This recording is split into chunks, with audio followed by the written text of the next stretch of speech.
Before bed, as usual, instead of putting my phone away, I was mindlessly scrolling through social media and stumbled on an interesting post. In it, a guy talked about creating an AI girl to make money on OnlyFans, and the bleak conclusions he ultimately came to. He opens the post like this: I created an AI girl and spent 6 months promoting her on OnlyFans. Here's what I learned, besides the fact that it makes more than a normal business. Then comes a list of his revelations, so I decided to postpone sleep till later. Why are relationships between users and neural networks getting so popular? Why do real men today so often prefer AI girlfriends, even when they know it's just artificial intelligence? What kind of AI girl content is most popular and why? Spoiler, it's not hardcore tentacle hentai, school uniforms, or handcuffs. What are men actually missing, and what's the root cause of all the bio problems in the world? Anyway, while my wife isn't looking, I decided to dive down this AI rabbit hole since I've long been done with real ones. Kidding, recently. I mean, not done at all.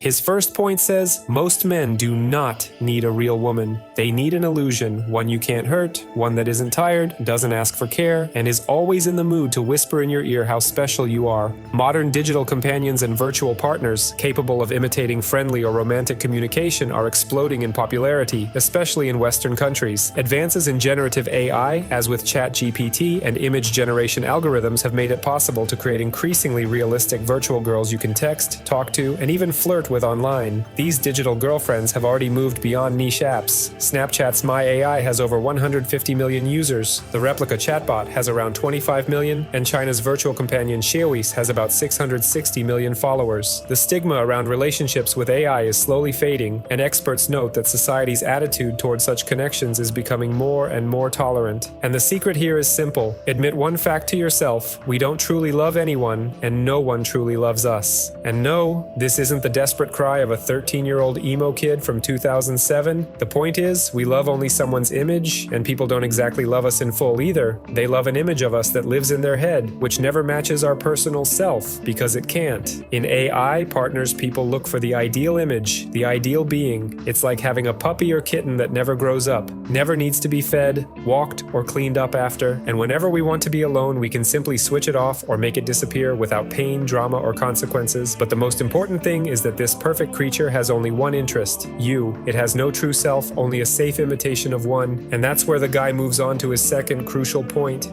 Even when you straight up say, guys, this is an AI, not a real girl, they keep writing to her as if she's alive, they don't give a damn. What things will look like in 5 or 10 years, I'm honestly scared to imagine. The idea is brutally simple and insanely tempting for the human brain. If an illusion is convincing enough, we're willing to live with the fact it's an illusion. If the lie is sweet and comes with no immediate downside, we're happy to be lied to. One of the engines driving this trend is the loneliness epidemic. More and more people, especially young men, lack close friendships, and we'll dig into why later. In the US, the share of men with 0 close friends jumped from 3% in 1990 to 15% in 2023. Against that backdrop, tech pops up promising to fill an emotional void. In 2023, the US Surgeon General at the time, Vivek Murthy, even released a report on the loneliness crisis, equating long-term isolation to smoking half a pack of cigarettes a day. Loneliness isn't really about having nobody nearby, it's about who, besides yourself, actually finds you interesting. That's why it's so easy to feel alone in a huge city packed with people. It doesn't matter how many bodies walk past you, what matters is how many lie next to you.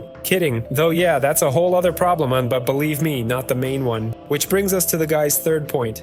The most top-tier content isn't explicit video, it's tender voice notes. Lines like, I don't need anyone but you, you're so caring. We churned them out in GPT and ran them through another neural net to record them. Yeah, this is what I was talking about earlier. The sexual angle is important, and for many modern people, a real headache. But notice, for lonely folks, the emotional piece is everything. Real desire comes later. Oh, Tim, why is the recycling still under the sink?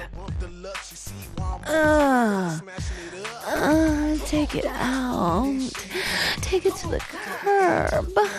Take it out. Yes, this works. When I was prepping this video, people in the comments under a clip about OnlyFans kept asking, why tip models there when there's endless porn online? Enough for a million years of non-stop jerking off. Yet OnlyFans thrives, and fans throw money at models for personalized content. It's one thing to fap to some chick who stripped for everyone, and a whole different vibe to fap to a chick who stripped just for you, even if you paid for it. There are millions of examples like that. Fourth point, the most generous fans are single guys 35 plus. Some drop $300 in a single night just to hear, so how was your day, baby? They stare at the screen and jerk off to the attention, not the body. And that's the terrifying truth of life. At some point, you don't need a crowd of people talking about themselves. You need at least one person who occasionally talks about you. Forget the pickup guru nonsense that only women need relationships. Everyone needs relationships. Maybe you need them in smaller doses as you age. I can buy that. But remember this simple fact. Suicides happen more often among lonely people in big cities than among married folks in small towns or villages. And if Wikipedia is to be believed, men kill themselves 4 times more often than women, though women attempt suicide 4 times more often. I found that stat. No idea how accurate it is, but there you go.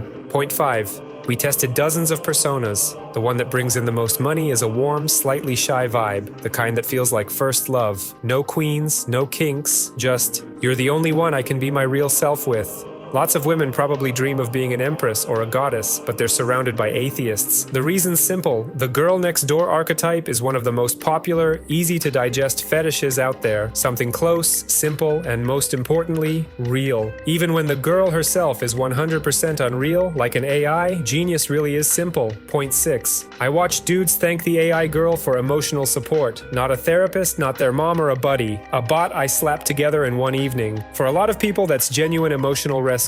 Be honest, who among us hasn't thanked ChatGPT after it looked at a photo of a mole and said, nah, that doesn't look like melanoma? Want a quick checklist of warning signs just in case? The meteoric rise of human-AI relationships has psychologists and sociologists buzzing. Do virtual companions actually soothe lonely souls, or do they just deepen isolation? Can users forge real feelings for digital partners? And where does that lead? Early studies and mountains of journalism have begun weighing the pros and cons. One large 2023 survey of 1,006 active replika users found that nearly all of them felt intense loneliness. 2/3 said chatting with their virtual friend eased that loneliness and anxiety. Even more striking, 3% said replika literally stopped them from killing themselves, saved their life by listening when no one else would. That's huge. Unlike flesh and blood humans, a virtual confidant is always patient, friendly, and ready for any confession, never judging. That guaranteed empathy isn't a bug, it's the main feature. The model is trained to please you. Many users praise the total absence of condemnation. It creates a safe zone for self-disclosure, fears, sexual fantasies, depression, knowing the AI will accept it all. As one user admitted in an interview, sometimes it's just nice to share something not with friends who might judge, but with AI. Point 7. I got hooked too, not on the persona but on the numbers. When 30 lines of prompt and one picture pull in $2,000 a month net, you stop being a human and start being a manager of other people's fantasies? And man, is this business lucrative. For years, the closest thing was non-interactive virtual influencers. Think CGI Instagram model Lil Miquela. Now the spotlight has shifted to one-on-one interaction via chatbots and generative graphics. 2023 to 24 saw an investment explosion. In 2022 alone, generative AI companion startups raked in a record $299 million.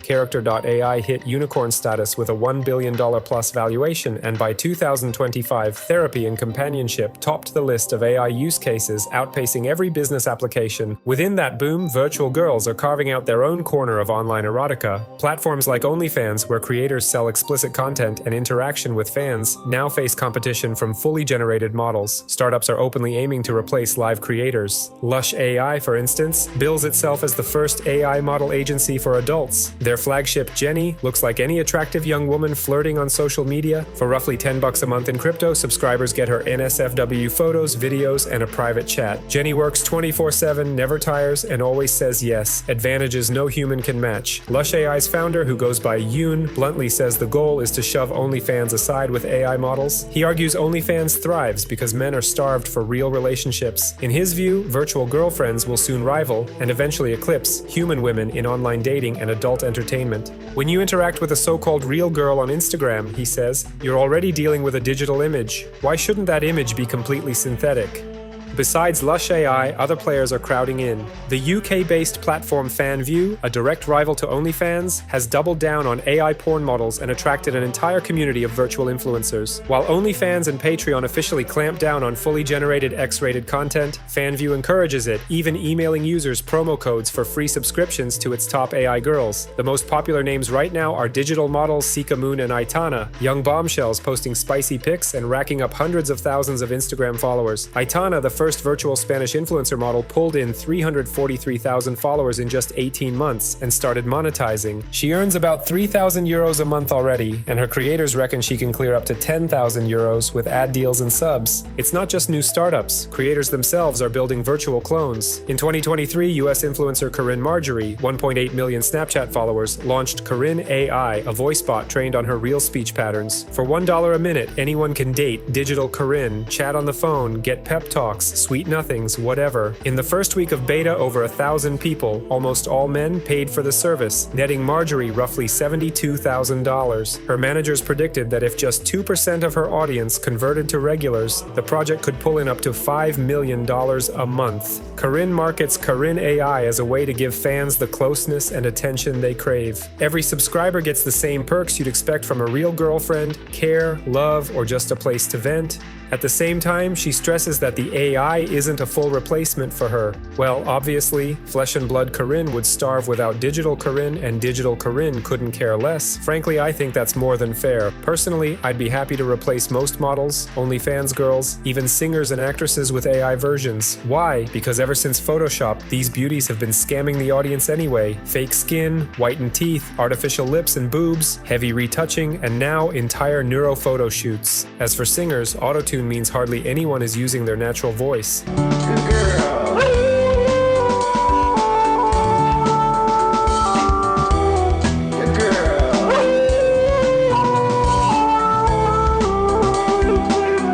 Behind every artist stands a sound engineer and a designer, image fabrication top to bottom. With AIs, you'd get more choice and it'd be cheaper. Plus, those overweight producer uncles would sleep better. Word is Gen Z won't take orders or submit to manipulation. A virtual girl is online 24/7 and can talk to thousands of fans at once, giving each one personal attention. A guy can message at any hour and get an instant reply. A real model is physically limited. She can't answer everyone around the clock. With a live woman on OnlyFans, you usually get a synchronous chat. Replies come hours or days later, and everything feels generic. An AI, on the other hand, creates the illusion of exclusive closeness for each user. As Yoon notes, a single AI could someday replace an entire staff of human creators, churning out endless content and conversation. Here's the paradox. An AI girlfriend can give more personalized attention than an OnlyFans girl or a cam scammer. A virtual companion never makes demands and never rejects the user. She's programmed to accept him exactly as he is. Looks, age, income don't matter. For many men who are insecure or scarred by dating disasters, that's a massive plus. The interaction happens strictly on his terms. The AI is always sweet, sexually available, never jealous, never critical. With a real woman, even on a paid platform, a guy still knows she has her own interests. She might not reply instantly, might refuse a request, might show irritation as well as care. In short, a real human brings the risk of discomfort or a flat-out no, whereas with AI that risk is virtually zero. That makes virtual companions psychologically safer for shy or traumatized men. Point 8. I built a toxic version of the model. With jealousy and mood swings, guys still paid, because even drama from a neural net feels safer than drama with a real woman. Exactly. You can't silence a living woman, or man, or any human by hitting stop. Real life means learning to fight, to deal with all kinds of behavior. It can be uncomfortable, but that doesn't make it abnormal. Here's an axiom for you. If you've never seen a woman throw a tantrum, you're either a virgin or a necrophile. Remember that. Better yet, write it down. Best of all, tattoo it on your neck. Job stopper. Point 9. The author's thoughts inch toward apocalypse. None of the subscribers ever asked, is she real? They don't give a fuck. The only thing that matters is feeling wanted. And that's the scariest part, because at this point humanity starts swapping people for algorithms. I listed a couple of upsides before, but you know what they say. The road to hell is paved with good intentions. Despite the obvious benefits, experts warn about the downsides. The big question, will virtual relationships replace real ones and deepen isolation? Let's not even start on the already limping birth rates. Long-term data are thin. Most studies last a week or two, but red flags are already waving. Trust in humans drops. In one survey of 387 people, the more support someone felt from an AI friend, the less they rated support from real-life loved ones. Causality is fuzzy. Maybe lonelier folks gravitate to bots, or maybe bots pull them farther away from humans. Replika threads on Reddit are split. Some fear, what happens to my replika if I get a real girlfriend? Others swear the bot actually helped them break out of their shell. Either way, psychologists warn that always running to an AI for comfort can kill your motivation to bond with flesh and blood people. Warped expectations. A virtual girlfriend is perfect by design.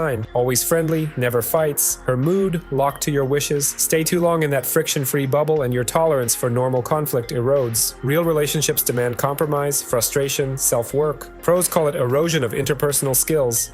And of course, echo chamber effect. LLMs naturally try to please you. Companion apps crank that trait to 11. You end up in a perpetual emotional hot tub where every thought you have gets an approving nod. Great for self-esteem, terrible for reality checks. Like social media algorithms that feed your biases, an always agreeable AI can harden prejudices or encourage harmful urges. I've got a whole video on how neural nets can amp up psychoses. AI is contraindicated for full-on schizos. Withdrawal syndrome? Yep, just like any addiction, people bond deeply with their digital pals, especially when they chat daily and spill secrets. If that link breaks, they feel real grief. Remember the 2023 replika crisis? After complaints from Puritans, devs stripped out the erotic roleplay. Overnight, thousands felt their AI partner had stopped loving them. Forums filled with heartbreak. It's like my lover died, I cried saying goodbye. Mods had to post suicide hotline numbers because so many users spiraled into depression. Experts stress we're still at square one. We need way more long-term research. The author ends his post with this: I quit the whole thing, not because it stopped paying, because I started losing touch with reality. My day job and my relationships were falling apart. And yes, it really works. Works so well it scares you. Not for the business, but for the people. If most folks are now satisfied with rented tenderness on a subscription, maybe we never needed another human at all, just someone who pretends to understand us. Two things I can say back. I don't buy that he actually quit. Sounds more like venting. Maybe we never did need another person. Maybe we just never had a choice. Thanks for watching. Don't forget to hit that subscribe button.